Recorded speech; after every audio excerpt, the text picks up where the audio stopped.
წვიმიან ბათუმსაც ვუყენებთ. ეხლა კიდევ ვიყვებით სიმღერა, რომელიც ნამდვილად ქართული სულისკვეთებისა, ამიტომ მოიგარჩევთ ტელეფონები, გადავიღოთ ყველა და ჩვენი გულები აცგერდება.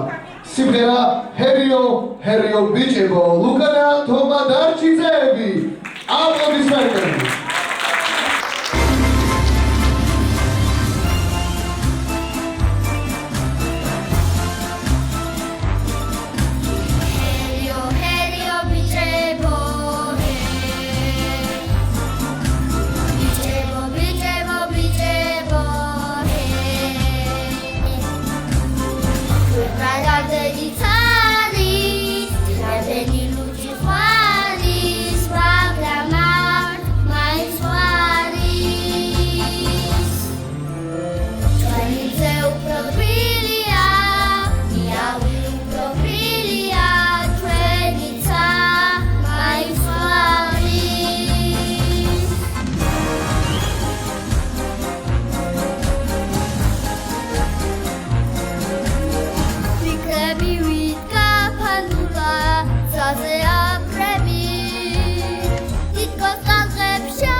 ჰერიო, ჰერიო ბიჭებო, ლუკა და თომა დარჩიძეები. საოცარი სიმღერა.